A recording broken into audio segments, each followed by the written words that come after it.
Hello, I'm Ivan Navi, and I'm freaking Mary Poppins, y'all. Anyway, I'm still a little groggy. Came back from watching Guardians of the Galaxy 2 days ago. I wanted to do this reaction video of my, reaction of the new Guardians of the Galaxy film, but it kind of started raining when I got home from the theater, so I was out in the rain for a little bit, and that took me a few steps back. My throat was killing me, so I really couldn't do the video until now. Even now, it's still a little groggy, so yeah, sorry about that. But, I wanted to get this out there because the sooner the better for these reaction videos. So, what did I think of the new Guardians of the Galaxy, Volume 2? First off, spoilers, because for these things I can never really not spoil something to someone. Alright, so here's what happened. A couple of months after the last movie, the Guardians are together, and they're hiring their services out for anyone willing to pay. We find them on the planet of the Sovereign, bunch of gold people, and they have to beat this monster to death and kill it before it can eat their batteries. Okay? Rocket steals their batteries because, yeah, he's a raccoon. Why not? Alright. As they're trying to leave the planet, they're shot at by the Sovereigns, but then the Sovereigns are all wiped out by a tiny man on a spaceship. Okay. They keep going and eventually crash. Not going to be the first time, won't be the last time. And I think it might be there might be 4 crashes in this movie. 5? They find out that it's Ego, Quill's father, who has heard stories about the man from Earth who held the Infinity Stone and didn't blow up. An accomplishment, truly. A true accomplishment. Anyway, from there, he takes him to his planet and explains that he's a Celestial, which is a little different from the comic books, but alright. As they continue onwards, Ego spins his tale about how he fell in love with Peter's mom, about how he grew up as pretty much a brain in space, eventually learning to create atoms and stuff and build on his body in a planet, and then eventually shoot himself off into space. Alright, and then he met Quill's mom, they fell in love, he planted a flower on there, and yeah, he came back because if he didn't, the body would deteriorate. Okay, fair enough. Seems okay, yeah. But that's like the B plot, A plot. B plot is the rocket is trying to fix the spaceship they crashed. The Ravagers come for them on the orders of the Sovereign. Things get weird. Yondu, the blue guy from the first movie, his people, his Ravagers throw a coup. It's like dark coup. It really is.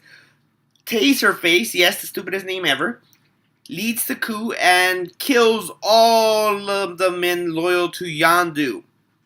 And a casual moviegoer might say, "Oh, well, that's bad," but like, what? I mean, this stuff happens, right? It is. It is a dark, dark scene. I need to brace myself here. They literally drag Yondu's men one by one, kicking and screaming, begging for Yondu to help them, but he can't. He's tied up, beaten, tied up. He can't do a thing. They throw his men into the airlock and let him go. The scene we see is the guy literally running out of air, slowly floating into space. And as the camera turns, we see dozens of bodies like this. They've been systematically killing his men one by one and making them watch. So, yeah, this movie is a bit darker than the last one. Eventually, they plan to turn in Yondu for a reward along with Rocket. During the night, they escape, and I'm not one for a murder fest, but yeah, after the throwing people into space, I'm like, go ahead. And they do it in a glorious fashion. Yondu gets his arrow, Rocket gets some guns, and honestly, they even put on some music in honor of Quill. All the other Ravagers, it's not. I wouldn't even say killing a barrel full of fish. It's just like they slaughter them. Like Honestly, you don't care about those guys at that point. They did some messed up stuff. But it's actually kind of visually it's amazing. It's like their bodies are raining from the floor, being after shot, stabbed, and everything. It ends with a spaceship exploding. They literally shoot it on purpose. Like, yeah, I'm done with this place. Let's burn it. Admittedly, I guess you wouldn't want to clean up all those dead bodies. So they take a smaller ship and escape and head off to Quill because Yondu was hired by Ego to collect Quill. The thing is, he didn't turn him in because he found out what Ego was planning. He was planning on, well, Ego's had a lot of kids. He's killed all of them because they didn't have that same celestial power he did, because he needs them for a plan. Basically, sorry, a bit of cough. He wants to make all the worlds like him, unite them under his power. The flower he's planted, doing all this crazy blob things, convert planets into it, and would do that to Earth. Stuff happens. He sets off the plan. Quill finds out, and with the rest of the Guardians, fights his control, and it's actually a pretty awesome fight. In the end, the planet Ego does die. They kill him and they escape, but not without casualties. Yondu sacrifices his life to save Peter, and in the end, kind of redeems himself for all the evil he did, even bringing the other kids to Ego. So, yeah, it's sad, but it's done well. So, overall, what I think of the movie. Yeah, the last movie was much more fun, but this does have a lot more story elements and it gets dark at points. The characters are actually, I think, more developed in this one. Drax, for example, is not just a lumbering brute. He does have his moments where he has some pure sincerity. The sisters, Gamora, oh, and I'm blanking on her sister's name. They developed their relationship a little, where they see, no, you are my sister. We were raised by this Titan. He made us what we are now, and that's why we're rivals and everything. But they bridge the gap a little. Rocket is Rocket, but we find out why he's always sarcastic, why he's always pushing people away, because that's what he feels he has to be to, protect himself. But now he's coming to realize he needs people. Baby Groot. I am Groot. He might actually have developed less, but that's because he became a baby. Peter, this is a little complicated because I can't say he grew or not. The thing is, yeah, he's always been trying to discover who he is, who his father was, and when he finds out who his father is, he rejects that part. He kills it, literally. And just goes back to being who it was. It kind of brings back the idea of the journey of a hero, where sometimes they end up back where they start. So it's like, all right, it's a valid. I mean, he's got reasons. You've seen the reasons. His father's a homicidal madman who wants to conquer the universe. Rejecting him is probably the good idea. So yeah, the new character Mantis. I like the relationship they have between her and Drax. Not romantic. At first, I thought they were going to imply that they would get together, but no, they didn't go with that, and I'm actually happier for that. She's very naive, and I think they're starting a father-daughter relationship, which I think is very appropriate because he lost his daughter, and I think you can see a bit of her in there. He even brings it up, like, you remind me of my daughter. Bit silly and everything, but yeah, I can't remember the exact line, but you get the idea. I think something that cements that idea is when she's knocked out, he tries to take her to the ship, but Ego's controlling the world around him. He starts to sink into quicksand. Drax could struggle and do probably a lot of stuff, but instead what he does is lift her above his head to try to save her.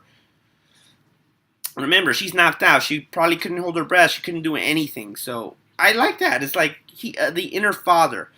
And another good scene between those two is he's talking about his family, about how he remembers taking his daughter to the lakes when she was young. And Mantis is an empath. She can feel people's emotions when she touches them. He's talking very stoically and everything about something very sincere. She touches him and she just breaks down and starts crying. The thing is show not tell. his emotions are so strong about his family, his grief, his rage, and everything. They overpower her, and yet it doesn't show on his face, which I think that tells a lot about his character. He's become used to carrying all that grief and the pain and everything. But now he's settled. He's open with the Guardians. He talks. He's trying to make jokes. He's trying to relate to them. I think that shows how much he's grown. And yeah, and obviously we saw a lot of Yondu. He's not an straight out good guy, but you see where he was. He's an anti-hero, I guess. You see he made mistakes and he's trying to redeem himself a bit. Why he took Peter was not because, yeah, he would be useful. It seems to me that he wanted to be redeem himself right there. He saw what all happened to all those kids, and he broke Ravager law by taking kids and doing all this. And he did it for greed. But here, he tries to redeem it by saving this one kid, which was a good idea because things would have been a lot worse if Ego got him when he was young. So yeah. Here's some negatives about the movie, though. I'm not gonna just outright praise it. There are some minor plot holes. Some things it feels too long to me. Actually, it's like 2 hours, and I remember in the theater watching it that near the end I started to get angsty. It's like, oh, it's like shift in my seat. I was like, oh, it's still going, it's still going. Some of the jokes felt a little long. Like you don't need them to be that long. Get to the punchline. So yeah, I stopped myself and questioned the Watcher scene with Stan Lee. Yeah, there were big-headed guys with the Watchers from the comics. I was like, huh, did Marvel get him back when they got Ego too? Because I thought they were a Fantastic Four property. All right. Well, I'm happy to see them. The Stan Lee cameo was nice. There were 5 end teasers after the movie. They put them in between the credits, which I like that they spaced them out. But you got to stay in for the whole credits to see them all. They were good, and it just felt a little much.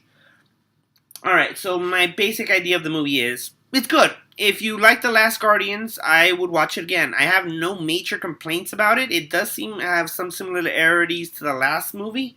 But, yeah, if you like The Last Guardians movie, I think you're going to like this. It's not a perfect film. There's no such thing. You're going to find faults in everywhere. But, yeah, it's a good movie. It was worth the money.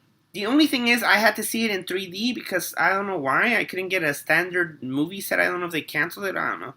And that kind of bothered me. It didn't seem like it really needed the 3D effects. But then again, it might be my glasses. You try putting 3D glasses over regular glasses, it doesn't work exactly like it should. So, yeah. Anyway, yeah. I like the Guardians of the Galaxy movie. I would say go watch it if you like Marvel movies. It's not going to be overarching. There's no hints of Thanatos and the Infinity Gems. It's not going to be building. It's just more like showing you more of this universe, and that's fine. I think we need to see more of it. There's a lot to explore. Why not? So, yeah, I guess that's it. Thank you for watching my reaction video, and yeah, I don't want to talk anymore. My throat's starting to itch again, so, okay. Thank you for watching, and I hope you liked it.